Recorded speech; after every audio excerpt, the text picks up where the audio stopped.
On the 5th anniversary of our relationship, I accidentally found a Jasmine-style diamond ring in the nightstand drawer.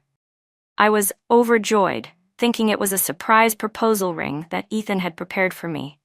That night, I waited for him until late, but all I got was news that he was going on a business trip.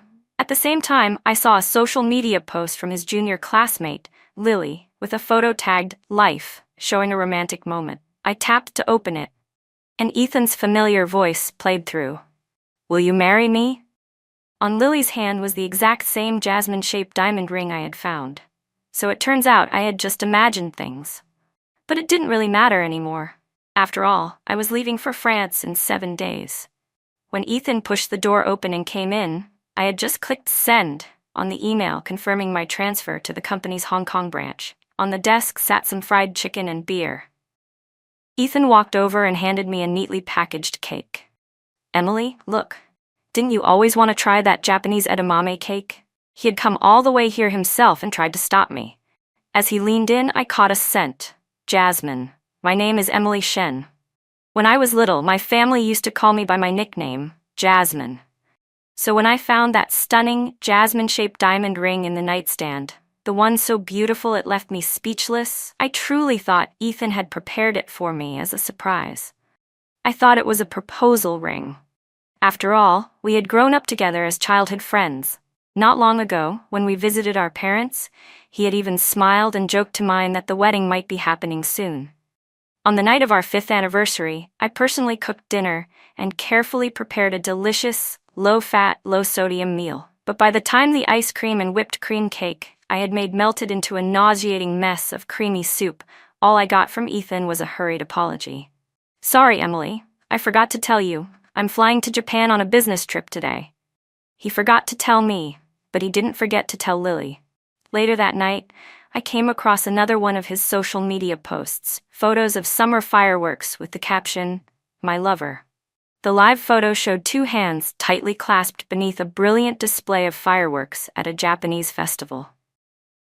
Ethan and I had known each other for more than 20 years and had been together for 5. I recognized the scar on his hand immediately. It had been there since he protected me at a competition when we were 17. I tapped on the live photo again. Ethan's voice played, "Will you marry me?" On Lily's soft, pale hand was that same jasmine diamond ring I had found in our drawer. So that was the truth. Lily, Jasmine, I had been foolish. The jasmine scent Ethan carried didn't belong to me. The perfume I usually wore highlighted Jasmine's fresh top notes, but the fragrance on him emphasized Jasmine's sweet and intoxicating base notes. That was Lily's signature perfume. When Ethan got close and saw the fried chicken and beer on the desk, he frowned. "Why are you eating this kind of stuff?" Ethan has a mild heart condition. The doctor said he shouldn't eat foods high in oil or salt, and he must avoid alcohol. For years, I had been watching over him, eating the same healthy food alongside him. Over time, I gave up those things too. Fried chicken and beer had been a trendy combination years ago, but I was only now trying it for the first time, and honestly, it tasted pretty good. I replied casually. Dr. Lee had opened my inbox, and we were waiting for the French branch to respond. The day after our anniversary, I had already submitted my application for a transfer. Now I was just waiting for the process to go through. "I thought only kids like Lily liked this kind of thing," Ethan muttered. I was still waiting for the email, occasionally glancing down at my phone. A colleague messaged me, "Emily, are you really going to France?" I tapped out a reply. "Yeah, going to Paris to negotiate a partnership with LVMH. Don't forget us little people if you hit it big, okay, Miss Shen?" I couldn't help but let out a small laugh. "What are you laughing at?" I looked up and saw Ethan frowning at me. He had been mumbling on, probably still about something related to Lily. I'd heard so much about her lately, I felt numb. "Emily, are you mad at me again?" Ethan didn't look well. I shook my head. He hesitated for a while, seemingly trying to recall something. Then his expression darkened. "Is it because I didn't spend our anniversary with you?" Ethan rubbed his forehead. "I really forgot. The company's at a critical stage. I've been swamped, you know that. That day, I landed in Japan and had to immediately rush out for business meetings." He sighed, clearly frustrated. "You can't keep being so unreasonable. Emily, I've been indulging you for over 20 years. Can't you just understand me this one time? Suddenly, his eyes fell on my computer screen, still aglow. His voice rose sharply. You're messaging the French branch? Didn't we agree you wouldn't take the transfer and stay here? Are you trying to use this as leverage against me again? He scoffed. Come on, Emily Shen, seriously? I closed the laptop calmly. It's just about marketing guidance, I said evenly. Ethan stared at me in silence for a moment, then exhaled. Emily, let me make it up to you tomorrow, okay? What do you want? I remember that brand you like. Lily just released a new collection. That's not my favorite brand, I interrupted. That's Lily's. Ethan froze. He stared at me, stunned. I didn't bother explaining. I picked up my laptop, walked into the bedroom, and locked the door behind me with a soft click. Messages from colleagues kept popping up on my phone. You're really leaving? What about Ethan? I hadn't told anyone about what happened between Ethan and Lily. To all my coworkers, Ethan was still the perfect childhood sweetheart I grew up with on the island. The same Ethan who took me out to sea to watch fireworks on my 17th birthday. When I accidentally fell overboard, he jumped into the deep ocean without hesitation, without even a life vest to save me. I had panicked, struggling wildly in the water. I left a permanent scar on his hand. But he never let go, not even for a second, until we were both pulled back onto the boat. He held me tightly, gasping for breath, his body reacting to the strain of his mild heart condition. Seawater streamed down his face, one drop landing on me like a burning tear. It seared against my cold skin. In a hoarse voice, he kept calling my name. Emily. Emily. Back then, I thought we would love each other forever. That was before the name Lily came between us. It started as a chance encounter with his junior classmate, working part-time as a salesgirl in a mall. They chatted a bit, then reconnected again when both were invited to speak at their alma mater. One thing led to another, and they got closer. Ethan was very open about it. He even invited me to join them for a meal. Maybe I should have known something was off right then. For all these years, Ethan had always been strict about what he ate, lean, bland, and healthy. Yet just because Lily liked it, he chose a Korean barbecue place for the dinner. It was a reunion of their old classmates, full of lively conversations and inside jokes I couldn't follow. The only person who looked at me was Lily, occasionally, cautiously, with a sharp and dismissive gaze. After dinner, Lily laughed and dragged us toward a decorative piano on the first floor of the mall. She begged Ethan to play with her. He couldn't say no, and actually sat down beside her to play Für Elise. The piano was terribly out of tune, but it didn't matter. Ethan had studied piano for over 10 years. His performance still sounded beautiful. But that was the moment I knew something wasn't right between them. I had heard Ethan play Für Elise hundreds of times before. Only this time, when Lily leaned in close, he hit a wrong note, just one. But it like a skipped heartbeat.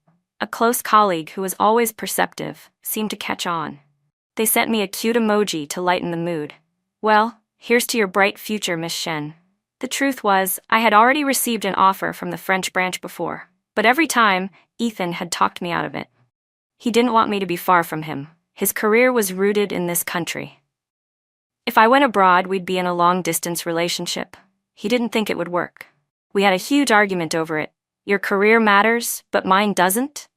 I asked. Ethan had looked at me in silence, his eyes full of delicate light. Emily, I love you. I don't want to be apart from you. After a long pause, he said, Fine, I'll go to Paris with you. In the end, it was me who compromised. I turned down the offer from the French branch. Ethan had held me and said he'd take on more responsibility at home and help care for both our parents, so I could focus more on my career. Emily, you're amazing, he said. You'll shine no matter where you are. My colleagues had felt sorry for me when I declined the offer from France, but none of us expected that the day after our 5th anniversary, the branch office would reach out to me again. This time, the request came directly from LVMH's liaison, asking specifically to work with me. It felt like fate was giving me a second chance, urging me not to let go. Ding! An email came in from the branch office. I opened it. Bienvenue parmi nous. Bienvenue à notre équipe. Welcome to our team. I stared at the few black French words glowing against the silver-white screen and booked a plane ticket. I would leave in 7 days. Destination France. I messaged my coworker back, wishing you a brilliant future. The next morning, I rushed out early to go handle the paperwork at the company. But the moment I opened the door, I saw Ethan sitting in the living room. There were dark circles under his eyes, and the whites were bloodshot. I ignored him and tried to walk past, but he blocked my way. Emily, you knew I went to Japan with Lily, didn't you? I glanced up at him. His posture made it clear he wasn't going to let me go unless I answered. So I nodded. Can we not waste time? I have urgent matters at work. His face darkened further. To be honest, I'd fought with him about Lily before. But every time Ethan would say, she's just a kid. Why are you getting worked up over her?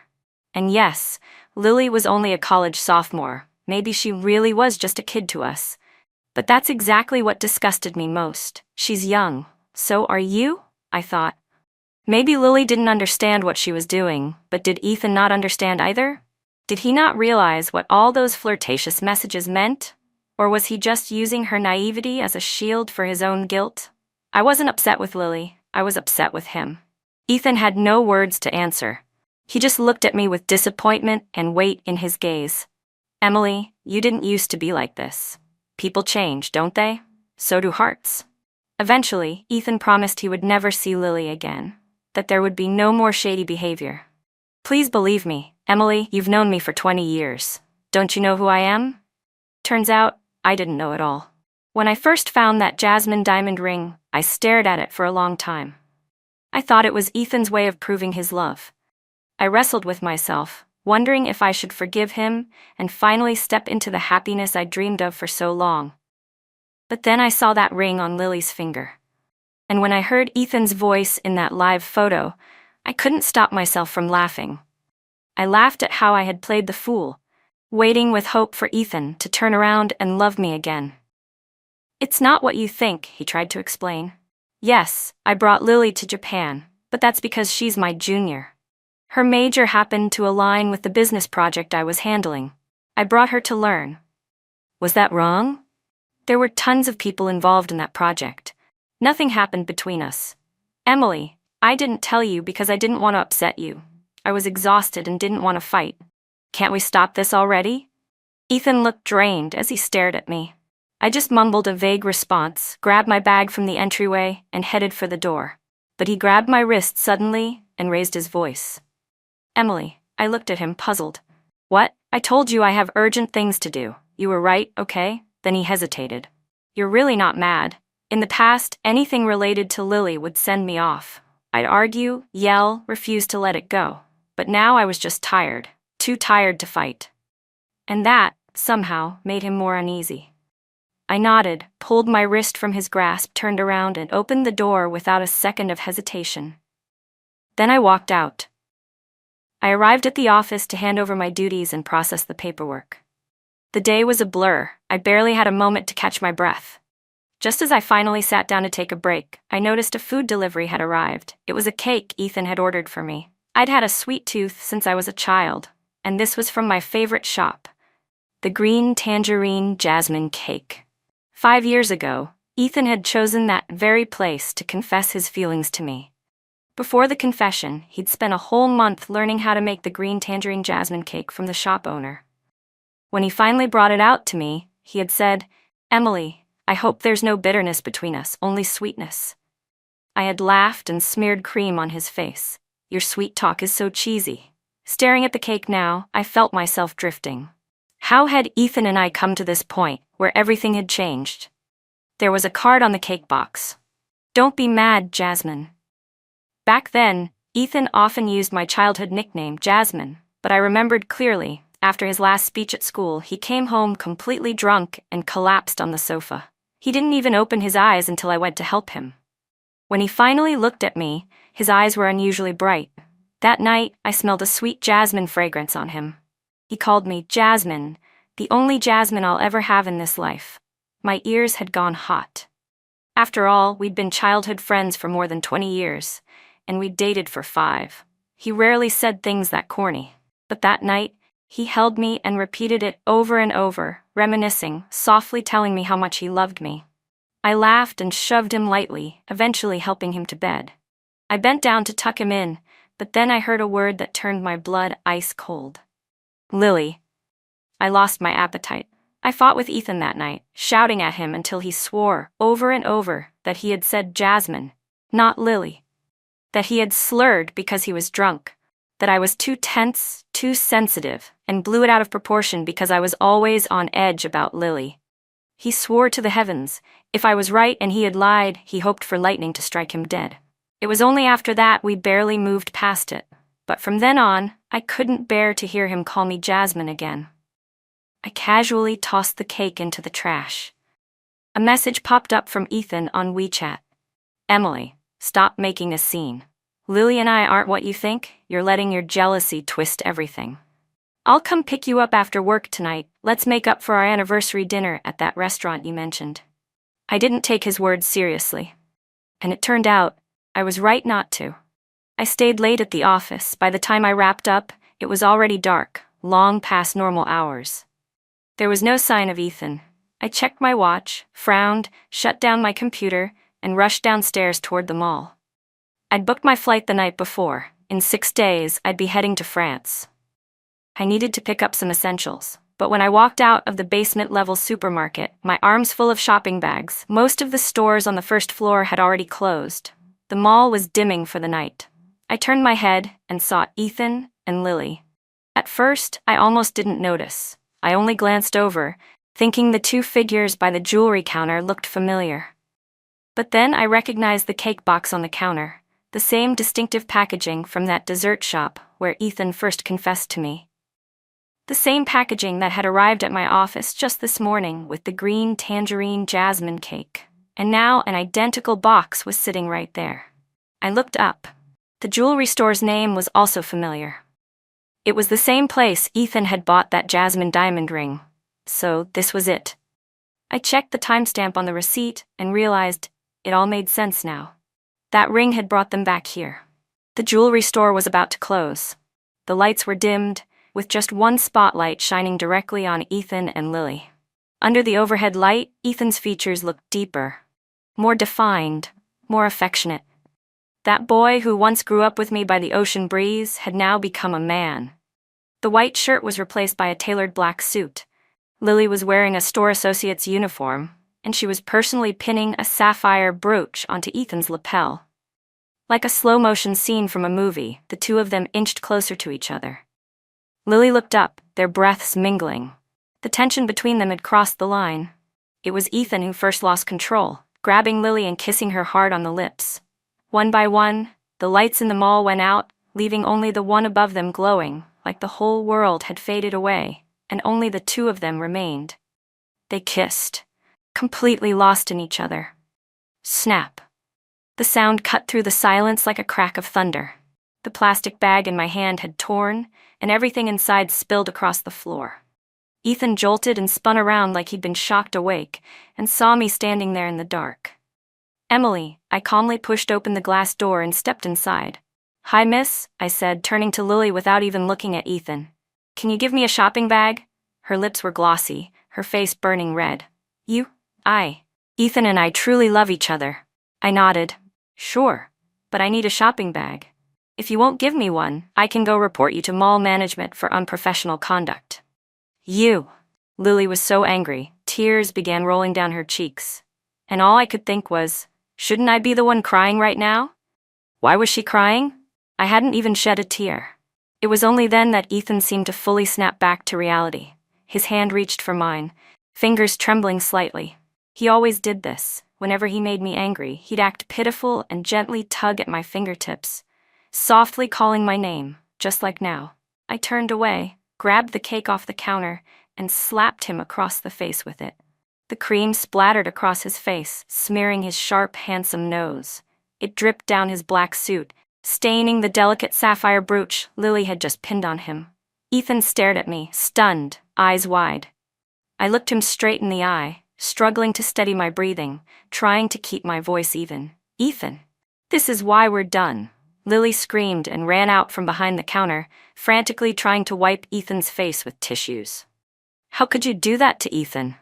I stepped past her, walked behind the counter, and quietly began picking up the things that had fallen on the ground. I stuffed them into a new bag, 6 more days and I'd be in France. I'd never have to see any of these people again.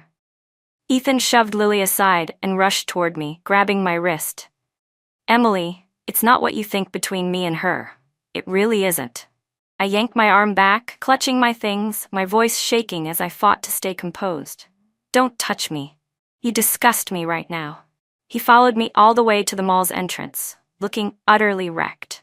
His eyes shimmered with a broken, painful light, like he was truly hurting, truly regretting, truly in love with me.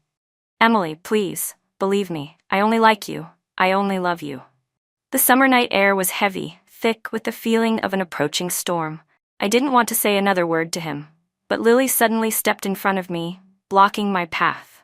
She bit her lower lip, putting on an expression of tragic heroism. Miss Shen, Ethan and I are not as shameful as you think. That kiss, it was just something that happened in the heat of the moment. But you didn't have to treat him like that. You know, sometimes when you're pushed past the limit, all you can do is laugh. In the heat of the moment, I repeated. You call kissing a man with a girlfriend in a public place the heat of the moment? Wow, for a side piece, you're certainly bold. Lily's face flushed red, her breath coming fast. You've been arguing with him for so long and still didn't win him back. Ethan stepped forward. Emily, you can treat me however you want, but don't talk about Lily like that. Aren't you always the one preaching about supporting women? How can you say such awful things to another girl? Apologize to her. I looked at Ethan and, for the first time, he felt like a complete stranger to me. You want me to apologize to her? I asked. Ethan, are you the one who's lost your mind or am I? I turned around and walked away. Ethan chased after me, grabbing my wrist again and refusing to let go. Emily Shen, wait, don't walk away. Say what you have to say. But just then, Lily suddenly stomped her foot and ran off in the opposite direction. Huge tears rolled down Lily's face. Fine, I'll die. Would that finally make you too happy? Lily? Ethan couldn't take it anymore. He let go of me and chased after her in a panic. A thunderclap boomed across the sky, and then the summer downpour finally began. Big raindrops pelted my skin, but I felt no pain. Water slid down my cheeks, and I couldn't even tell whether it was rain or tears. When Ethan returned home, he was completely soaked. And when he saw me packing my suitcase, panic finally showed on his face.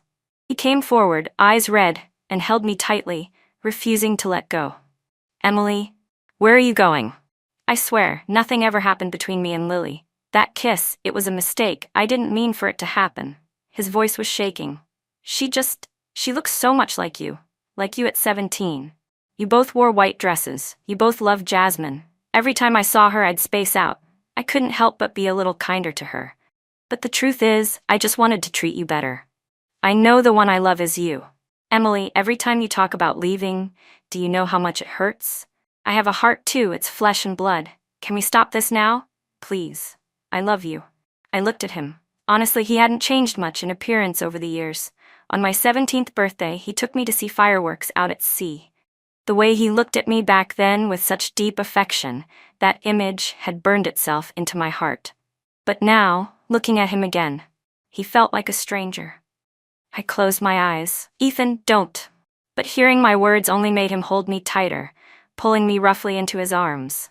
He started breathing fast, in short, shallow gasps, the signs of his mild heart condition flaring up, his pulse racing. He had to regulate his breathing. In the past, whenever this happened, no matter how angry or hurt I was, I'd always drop everything to care for him. But this time, I pushed him away. Emily, we promised we'd stay together forever. You can't just leave halfway through. You swore we'd grow old together. I slowly opened my eyes, dazed. I didn't understand how Ethan could say something like that after everything he'd done. Emily, listen to me, he pleaded. I went to that jewelry store to buy a ring. My heart skipped. Suddenly, Ethan let go of me. He dropped to one knee, pulled a ring box from the soaked pocket of his drenched suit, and opened it.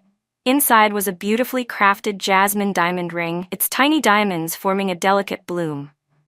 Rain had made it glisten even more, so stunning it almost made my heart stop. He looked up at me. This was supposed to be your proposal ring. You can't sentence me for a moment of weakness. You've always been the one in my heart. His eyes were full of hope. Will you marry me? In that moment, his voice matched the one from the live photo in his social feed, the exact same voice that had asked Lily, "Will you marry me?" My mind buzzed loudly. Suddenly, my ears rang, and a sharp, shrill sound exploded in my head. I stared at the jasmine ring, once worn by Lily, and couldn't help but picture the image from his feed. Two hands clasped tightly beneath a sky of fireworks at the Japanese summer festival. I had seen that scene too.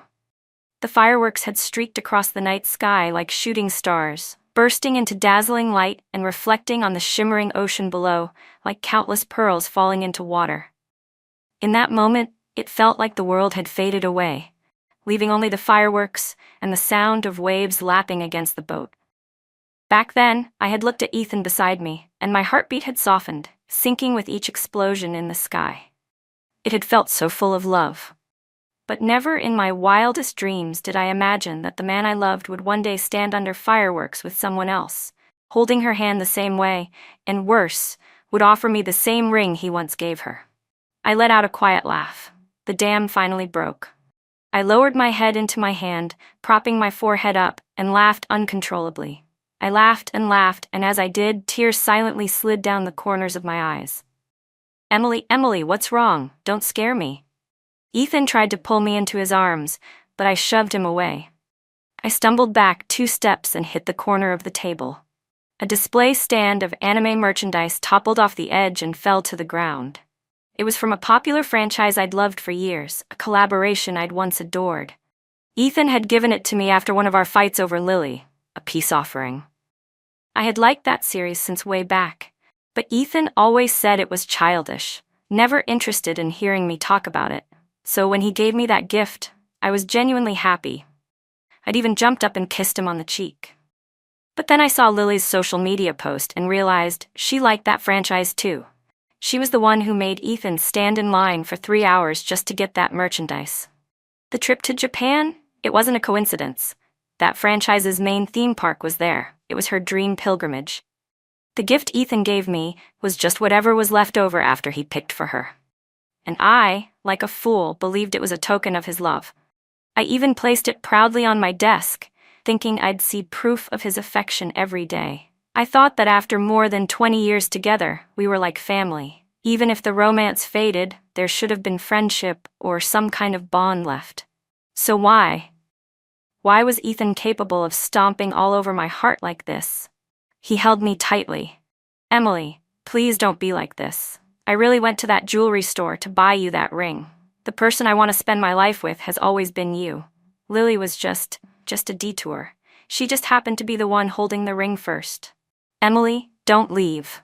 Marry me." "Okay," I heard myself say softly. Ethan loosened his grip and stared at me like he couldn't believe it. "Emily, you're saying yes?" I kept my face expressionless and nodded. "I never planned to leave. I just wanted us to go back to the island and see the fireworks one more time. That's where I want you to propose. You know how much that place means to me." His face lit up like a boy getting the answer he'd dreamed of. He rushed to agree, as if afraid I'd change my mind. Yes, we'll go back tomorrow." I looked at him. "On one condition, you can't see Lily again." He didn't even hesitate. "I swear, Emily, it was all just a stupid mistake. I already made things clear with her. We won't see each other again." But I couldn't help remembering what I'd just seen posted on the anonymous confession wall of Ethan's alma mater. A photo of him and Lily kissing in the rain. The caption had joked that today's rain was heavier than the day Yiping begged her father for money. And still, there's a couple making out by the lake. Must be true love.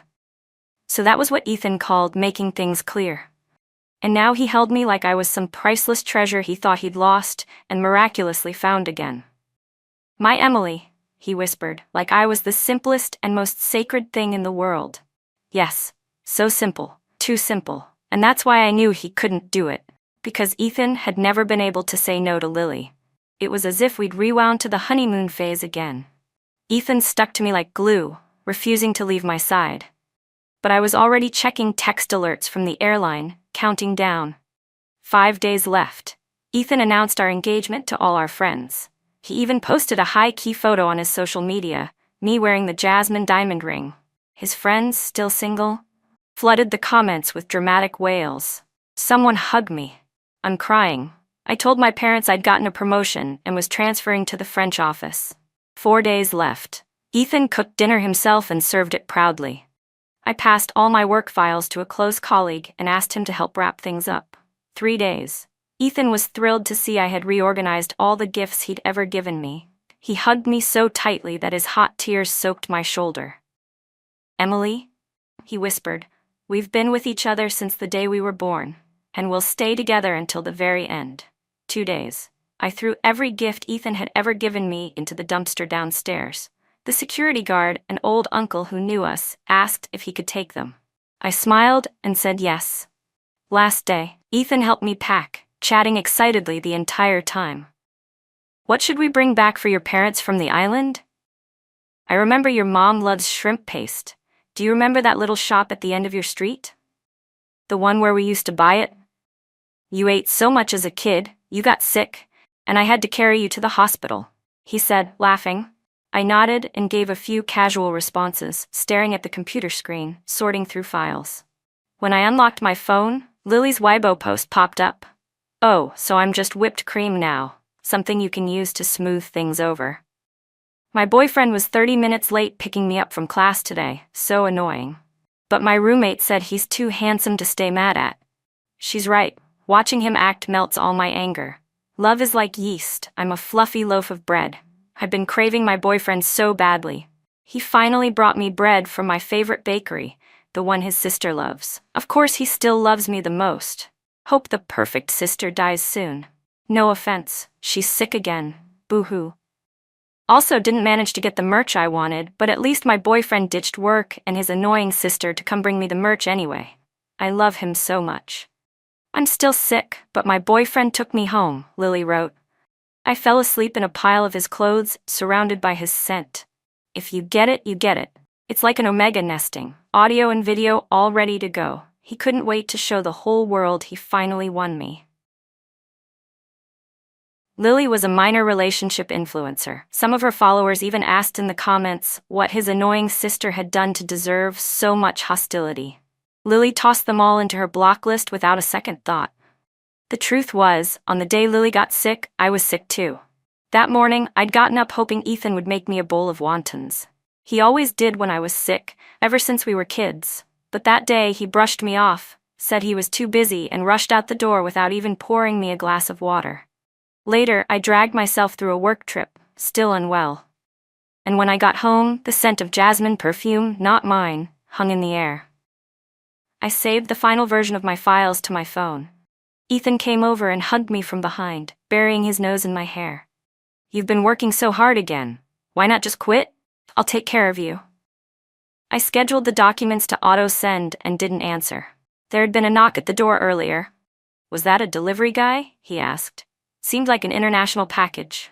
I looked up. Ethan was immersed in his own happiness, but deep in his eyes, I saw a flicker of unease, fear, maybe even guilt he didn't dare name. I smiled to myself. Ethan had lied to me so many times. Why shouldn't I lie to him once? "Yes, just shipping some documents to the French office," I said. "I need to head to the company for a bit. Can you finish packing the suitcase in the living room?" After mailing the Express International package, I went to the office to sign a few final documents that required me to be there in person. That's when chaos erupted in the lobby downstairs. Willie had come to my office. "Emily Shen. What the hell was that post on your story supposed to mean?" she shouted, hair messy, her voice frantic. "You knew I wore that ring. You heard him propose to me. How could you still accept his proposal with that same ring?" I smiled politely. "It's exactly what it said. Ethan is proposing to me tonight during the fireworks over the sea. Sorry to disappoint you, Miss Lily." "You were just a catalyst in our relationship," I added. "So thanks for that. Ethan and I will be very happy." I waved casually, signaling the security guard to escort the increasingly unhinged woman out. Lily screamed as more of my coworkers gathered, drawn by the commotion. "You'll see, Emily Shen. He proposed to me with that ring. I'm the one he loves. I'm the one he's going to marry. I know that post was meant for me." She kept going. "Ethan explained everything to me. You're just the sales girl who helped size the ring, a thief who's trying to steal my proposal." I walked up calmly right in front of everyone and slapped her across the face. hard. If it doesn't belong to you, it never will. Watching Lily's twisted expression, I only smiled wider. The fireworks start at 8, I said sweetly. Be sure to wish us well, Miss Lily. But just as Ethan and I were about to board the boat, his phone rang. It was Lily. The boat operator was urging us to get on. I stayed silent. Ethan looked visibly torn. Emily. I know you don't like Lily, he began, hesitant, but she's my junior, and she's in trouble. She says she was cornered by some local thugs near campus, stuck in an alley. This could be serious, it could be dangerous. Please don't be petty right now. I'll be right back. Both our families had moved off the island long ago. We now lived about an hour's drive from the harbor. We both knew, if he left now, he wouldn't make it back in time for the fireworks. I said nothing. Ethan started getting anxious. Emily, you're a girl too. How can you just stand by while another girl is in danger? I looked at him. And just like that, we missed our chance to board the boat. The fireworks over the sea began. The surface of the ocean was painted a deep, vivid blue under the moonlight, shimmering gently. With a loud boom, a firework exploded in the sky, like countless stars suddenly falling and scattering their brilliance across the world. Go, I said suddenly. Ethan froze. What? I repeated. I said go.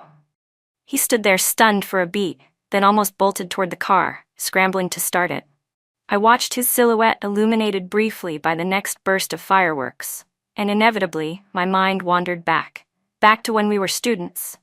He used to run toward me like that too, but I never saw his back then. Only the face that came running toward me. Goodbye, I mouthed silently to the Ethan of 17, the one who once ran to me. In the car, Ethan seemed to sense something. He suddenly turned his head to glance back through the window. I could tell, just for a second, he hesitated. The car slowed a little, but then he mouthed something. I'll be right back. The accelerator was pressed. The car sped up and disappeared off the island. The fireworks kept going. Each one burst in the black sky with a deep echoing boom, blooming in the darkness. Then they sank into the midnight blue sea, fading away. After the final firework disappeared, I made my way to the airport. There were 2 hours left until my flight. Destination? Paris, France. As Ethan drove away from the island, a strange panic settled in his chest, hard to name, harder to explain. The sound of the fireworks echoing behind him made it worse. When he turned and looked back through the rearview mirror, catching just a glimpse of Emily through the glass, it hit him at full force. He wanted to get out, to run back, to hold her in his arms, and slip that jasmine diamond ring onto the finger of the girl he'd loved since childhood. To be with her forever. But his phone rang again. It was Lily. She was crying. Ethan, where are you? Come help me, please. I'm scared. I need you. I can't do this without you. So he gritted his teeth and stepped harder on the gas, speeding toward her. Lily's still so young, he thought. Of course she'd be scared in a situation like that. Emily's strong now, he told himself. She doesn't need me to worry about her anymore. The truth was, the first time he met Lily, he had been shaken. The scent of jasmine had surrounded her, and for a split second he thought he was seeing 17-year-old Emily again. 19-year-old Lily reminded him more of that version of Emily than 27-year-old Emily ever could. You're here, Lily sobbed as she threw herself into his arms. But Ethan quickly realized nothing she'd said was true. There had been no danger, no alley, no thugs. At first, he was genuinely angry. But then Lily looked up at him with tear-streaked cheeks. Her white dress fluttered lightly in the damp evening breeze. It was jasmine season. The rain had just stopped and the post-storm jasmine scent was stronger, sweeter. He sighed, defeated, and opened the passenger door for her. She climbed into the car and he gently comforted her, patting her back softly. It's okay, I'm here, don't be scared. Her rain-soaked dress clung to her, and her silhouette showed faintly through the fabric. The air inside the car grew warmer, heavier. He didn't know who leaned in first, but soon, lips met. Their breath turned hot and shallow. Whatever fragments of clarity Ethan had left began to dissolve. Emily's going to be mad, he thought, somewhere in the haze. I promised her I wouldn't see Lily again. But when Lily's warm tears landed on the back of his hand, she whispered, But I love you, Ethan. I love you so much it hurts. And he couldn't hold back anymore. The car rocked gently in place. Inside, everything blurred. Intention, guilt, desire. Then, just as Ethan was losing himself in it all, he noticed a sudden flash of white light outside. He looked up. A crowd of students had gathered around the car, phones raised, whispering to each other and taking videos. Oh my God, it really is them. So the campus wall rumors were true. I knew it. He's from the business school. I've got screenshots from his social media too. Didn't she just post about going abroad with her boyfriend? You could even hear him proposing in the background of her live stream. Turns out she's the other woman. Wow. Isn't that Ethan's car? He and I trained under the same mentor. I've even met his girlfriend. She's stunning, so calm and capable. I swear, how does someone like him not treasure a woman like that? Ugh, men, just scum. It felt like something exploded inside Ethan's head. He couldn't even remember how he'd calmed down the shaken Lily, or how he'd gotten out of the car to question the students crowding around. What he remembered was what came after. He saw everything on his alma mater's anonymous confession page, every detail of his betrayal with Lily. Photos, audio, videos. The captions were clear, concise, powerful. It was unmistakably Emily's style, now 27, professional, sharp. His phone slipped from his hand and hit the ground with a loud clack. It felt like the blood in his entire body had frozen, turning to ice. In a frenzy, Ethan pulled Lily from the car, floored the accelerator, and raced back toward the island. The drive took an hour, but by the time he got there, the fireworks were long over. He couldn't reach me. His calls went unanswered. Emily? Emily, he muttered. No way, this can't be. He told himself we were childhood sweethearts. That I loved him more than anything. That I was just angry. That all he had to do was sincerely apologize, and I'd come back to him. Because I was Emily. His Emily. The girl who once gave up a dream job abroad just to stay by his side. A sudden sense of dread stabbed through him. He pulled out his phone, frantically trying to check my flight details. But his hands were shaking too badly. The phone slipped, bounced off a seaside rock, and slid down. Without hesitation, Ethan jumped after it, twisting his ankle on the landing, but not caring. Limping, he picked it up. And then he saw it. The flight information. Confirmed check-in. Emily Shen. Destination Paris, France. Departure in 1 hour. Summer rain came pouring down, thick and heavy. Ethan ignored the pain in his chest, the symptoms of his heart condition flaring. He ran red lights, speeding toward the airport, calling me non-stop the entire way. I never picked up. Until once, when he used the work phone number he'd recently registered for company business. The call went through. He shouted, panicked, voice cracking. Emily, where are you? He was just a few hundred meters from the airport. The roads were slick with rain. He didn't notice his tires hydroplaning until it was too late. The car spun out and slammed hard into a roadside tree. His chest flared with sharp pain. Another driver passed by, scolding him. What the hell, man? Are you trying to get yourself killed? Flying through here every night like you've got a death wish. But Ethan had no time. He threw open the door, ignored the throbbing pain in his leg, and ran toward the terminal, stumbling with every step. Still clutching the phone, his voice trembled as he begged into the receiver. Emily, please, where are you? Don't go. Don't leave me. Rain filled the streets, puddles turning into ponds. Drops beat against him like stones, but all he could hear was the automated voice in the background on the other end of the call. Final call for the flight to Paris, France. Passengers, please proceed immediately to gate 4. Click. The call was disconnected. Ethan stood there, stunned, soaking wet. The rain poured, relentless. The flight hadn't been delayed. It was as if even the heavens were urging Emily to go. When he finally returned home, he was struck by how empty everything felt. He remembered they'd packed for the trip back to the island. That's why there had been luggage. But now he realized Emily had packed way more than a short trip required. And in his excitement, he hadn't noticed. He ran from room to room, opening every door, checking every closet. All of Emily's things were gone. Even the gifts he had given her, every single one, had disappeared. Not a trace remained. It was as if she'd never lived there at all. Ethan collapsed into a chair, completely drained. A hollow emptiness spread through his chest, leaving him struggling to breathe. The tide of sorrow surged endlessly toward his heart, and all Ethan could do was stand there, powerless, letting it swallow him whole. Only then did he realize, back on the day he ran into me at the mall, I'd been carrying all those shopping bags filled with travel essentials. so I'd already made up my mind to leave. When I landed in Paris, I dove straight into the whirlwind of work handover. For the time being, I stayed in a temporary apartment that a colleague had arranged for me. Eventually, I found a beautiful home of my own. Sunlight streamed through the floor-to-ceiling windows, casting warm light on the intricate patterns of vintage furniture. Dust drifted lazily in the air, settling on the blooming jasmine flowers on the table. Colleagues came by with wine and champagne to celebrate my new place. Regarde, ma belle Emily. The best is always ahead of you. I raised my glass and smiled, sipped the champagne, let myself enjoy the warmth and ease of a Parisian summer. That's when Ethan called. I picked up, surprised to hear his voice, hoarse and filled with pain. Emily, please don't hang up, I'm begging you. I was startled. I had changed my number long ago and had specifically asked everyone not to share my contact with anyone unrelated. Emily, I really truly know I was wrong. Things with Lily weren't how you imagined. That post you wrote, what it said wasn't the full story. I didn't know he'd post that on social media. That day in Japan, he said since he was already helping me with the ring, he might as well help me rehearse the proposal. You know, he kind of resembled you. That's all I wanted, to practice what it'd be like proposing to someone like you. That's why that photo exists.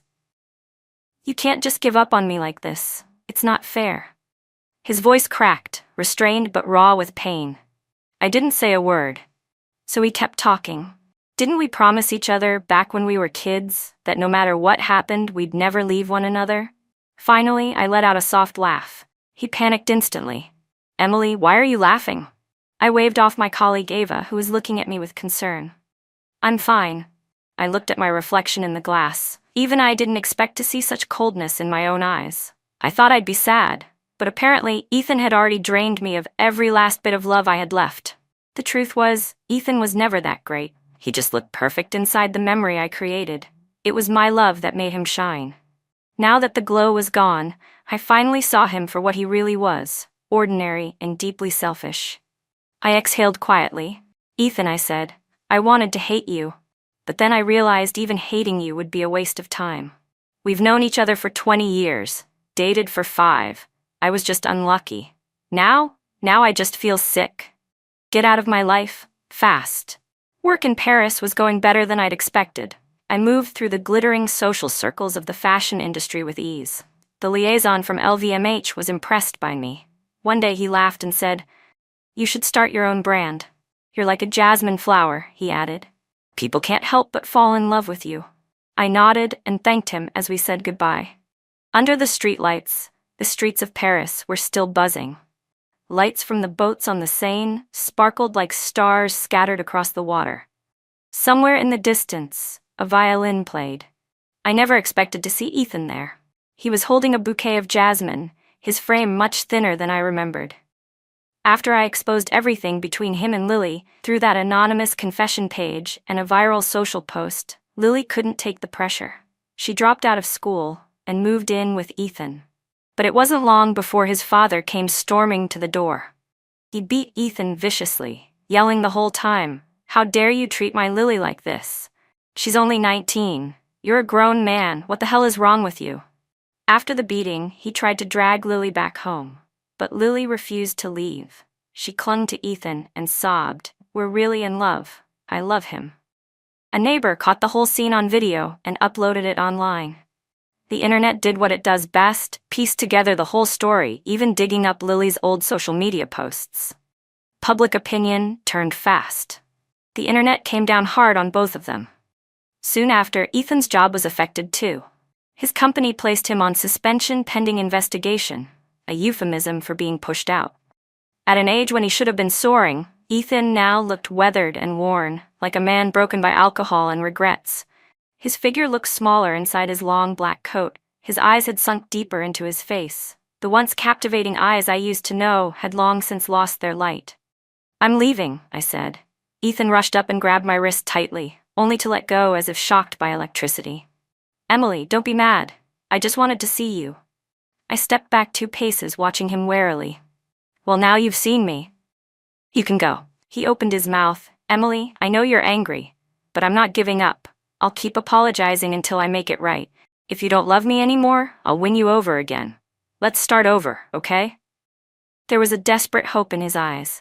I tightened my grip on my phone and frowned. Ethan, do you think I'm a fool? That one sentence shattered the last glimmer in his eyes. He clutched his chest, staggered a step back, nearly losing balance. But I didn't rush to him like I used to. I took another step away instead. Ethan, I'm 27 now, not 17. I don't have time for these teenage heartbreak dramatics. We're adults. You should understand what it means to take responsibility for your actions. I'm already disgusted. Don't make me hate you. He stopped dead in his tracks, not daring to come closer. He leaned against the nearby wall, his hands pressed so hard against it that his knuckles turned white, bones nearly visible through his skin. His head dipped low as he struggled to breathe. From the Seine, the sound of boats drifted through the night air, like the wind back on the island, familiar, distant. After a long pause, he finally lifted his head and stared at me. All right, Emily, if this is what you want, that ring, it was always yours. It never belonged to anyone else. He opened his palm to reveal the jasmine diamond ring, still elegant and brilliant. Expressionless, I took it from him. Then, right in front of his eyes, I raised my hand and tossed it into the Seine. It hit the water with a soft splash and vanished into the depths. Without looking at Ethan, whose face had gone deathly pale, I turned and walked away. I didn't look back, not even once. Later, when I returned to the States, I launched my own brand, Yes Manna. On the day the studio opened, many friends sent congratulations and flowers. One bouquet stood out, exceptionally expensive yet unsigned. While arranging the flowers, I found something hidden inside. That same jasmine ring. It looked weathered, as if it had braved summer storms, witnessed island fireworks, and tasted the waters of the Seine. Yet the diamonds still sparkled and the jasmines still bloomed. I stood holding that ring for a long time. In the end, I put it back into the bouquet and threw the whole thing, ring and all, into the trash. Ethan never stopped looking for me, just became more subtle each time. There was a period in Paris when I fell ill, my body still not used to the climate. One night, I had a fever of 104 Fahrenheit. I remember hearing a knock at the door. I grabbed a kitchen knife and cautiously opened it, only to find fever medication sitting quietly at the doorstep. It was the same brand I always used back home, the exact one that worked best for me. One day, I invited an old colleague to visit the studio. He grinned and patted my shoulder. Boss Shen is back, and you didn't forget about me, huh? Good thing I stayed up all night, helping you organize those files before you left. We stayed up late, talking about branding, design, and everything we'd learned. We were chatting about market trends, and somehow the conversation drifted to Ethan.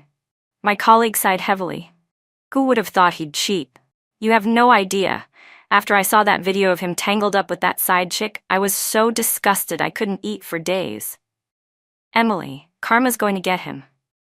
I took a sip of the sparkling wine he brought and smiled faintly without saying a word. I didn't expect those words to become reality. The next time I heard about Ethan, it was that he was gravely ill. He had always had a mild heart condition. He wasn't even supposed to swim, let alone dive. But for some reason, after leaving his job, he moved back to the island and started diving regularly. At first, his parents were deeply worried, but he assured them it was supposed to help his condition. Maybe it did help for a while.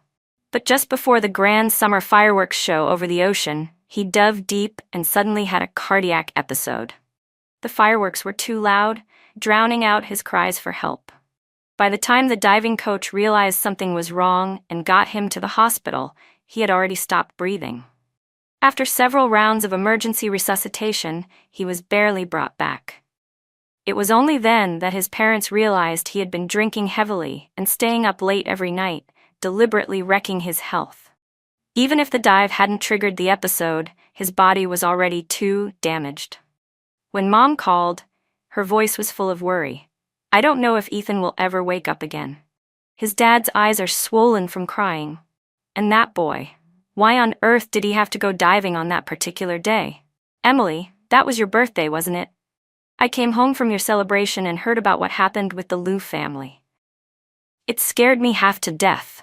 You have to come with me in a couple of days to the goddess temple to pray. This is too terrifying. I was so stunned, I didn't really register what she said after that. I just mumbled a few responses. Bookmark, go back. Then she hesitantly asked, "Are you going to visit him?" I was silent for a long time before slowly exhaling. "No," she sounded relieved. Good, good. Don't go see him. From now on we won't have any more ties with the Liu family." I nodded. On the other end of the call, Mom sighed heavily, her voice softening with emotion. "Sweetheart, I just want you to be happy." After I hung up, I sat in a daze for a long while. Everything had happened so suddenly. It wasn't until my work phone rang that I snapped out of it and returned to the tasks at hand. By the time I looked up again, night had fallen. I got up to pour myself another cup of coffee. My career was thriving. Yasmina had steadily gained market share, and the future looked bright. The LVMH contact who had supported me from the beginning even emailed to congratulate me. "I look forward to you, Smile, becoming the jasmine flower everyone loves." I replied modestly. "You flatter me." To which he teased, "You really have no ambition." Now I was so busy that I barely had time to sit down. Even when I was exhausted, I had to keep going. Coffee became my lifeline. But as I stood, my elbow knocked a greeting card off the desk. It was a postcard from my French colleagues congratulating me on the success of my studio. The front showed a beautiful view of the Seine, and on the back, written in flowing French script, it read, "Regarde-moi, le meilleur est toujours à venir." Look, Emily, the best is always yet to come. Bonus scene, Ethan's perspective. The last time I saw Emily was on a snowy day in Paris. The Christmas lights along the Champs-Élysées sparkled like stars. Storefronts were exquisitely decorated with dazzling holiday gifts and ornaments. It felt like the whole city was celebrating Christmas. The air smelled of roasted chestnuts and warm mulled wine. I waited in that winter Paris for 3 hours before finally seeing her come out of the office, chatting and laughing with her colleagues. Winter was no season for Jasmine to bloom. And yet, she was more radiant than ever. Poised, graceful, effortlessly stunning. There could be thousands of jasmine flowers in the world, but there was only one, Emily Shen. And I watched her greedily, like she was the last light in my collapsing world. She had grabbed a cup of hot cocoa from a street vendor and jogged to catch up with his coworkers, laughing and chatting his way toward the future. 17-year-old Emily had been like that too. Between classes, I used to stand by the classroom window, watching her bounce around, joking with friends. Maybe she never really changed. Emily had always been Emily. 17-year-old Emily was Emily. 27-year-old Emily was still Emily. It's a shame I didn't realize that the day I first met Lily. That day, Emily and I had a fight.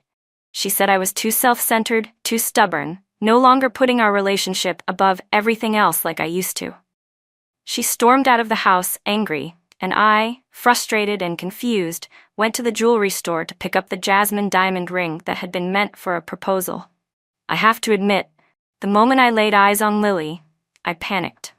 She was wearing the ring. The jasmine design brushed gently against her delicate fingertips, mingling with the soft jasmine scent on her body. In that moment, she reminded me so strongly of the Emily I had loved most, 17, innocent, vibrant. By the time I realized what I'd done, Lily and I had already grown too close. Some friends started to notice. One even warned me, "That girl doesn't look much like Emily. Don't dig yourself deeper. We all admire what you and Emily have. If she finds out, she'll never forgive you." But I brushed it off. What did they know? Had they ever known the 17-year-old Emily like I had? Only I knew how much Lily resembled her. In Japan, when Lily suddenly suggested rehearsing a proposal, I knew she had her own little agenda. But I couldn't bring myself to refuse. When I slid the ring onto her finger, fireworks lit up the sky. She wore a white dress, smiling at me, and before I knew it, I said the words, "Will you marry me?" I never imagined Emily would see that post, see that photo. Never imagined she'd leave so decisively, head to Paris without looking back, not even for a day. I went to her office, shamelessly asked her coworkers for news of her. One of them glared at me, tears in her eyes. "Ethan, what you did to Emily, karma's coming for you." I still didn't take it seriously. I thought, Emily and I, we were childhood sweethearts. She'd forgive me. We were meant to be. Until I saw her throw the ring into the Seine with her own hand. That's when it hit me. Emily really wasn't going to forgive me this time. I moved back to the island. This was where we'd grown up, where we had fallen in love, where we'd sat on the rocks watching the sea, held each other in the ocean wind. I kept thinking about that night with the fireworks over the ocean. Over and over, I wondered, if I had stayed, would Emily have stayed too? Given up Paris and stayed for me? But I never got an answer. On her birthday, I sent her a gift. Unsurprisingly, she returned it. She didn't want anything more to do with me. That day, my diving coach said the conditions weren't good. I shouldn't go. But something pulled at me. I felt like I had to dive, as if the quiet of the deep sea could calm the storm inside me. The fireworks started. Their faint booms reached me underwater. Suddenly, a sharp pain stabbed my heart. My breathing faltered. But then, I thought I heard someone calling my name. Ethan, Ethan. I looked up, dazed, and it was like I saw two overlapping worlds, one a deep, peaceful blue, the other a girl in a white dress swaying in wind and rain. It was Emily, on her 17th birthday, when she accidentally fell into the sea. Back then, I hadn't hesitated. I jumped in after her and pulled the girl I loved out of the water. Ethan, help me. I knew I was fading, but I couldn't stop myself from swimming toward her. She clung to me, fingernails digging deep into my skin, leaving red welts behind. Everything blurred and wavered. And then, suddenly, I smelled roasted chestnuts and the warmth of mulled wine. Snow was falling in Paris. I called out to Emily. She turned around, holding a cup of hot cocoa, smiling brightly. Ethan, what are you doing here? The image of the white-dressed Emily hugging me tightly began to overlap with the real Emily standing before me. Ethan, thank you, she whispered. I love you. I love you too, I said. You are the only Jasmine I've ever loved in this life. The end. Thank you for reading.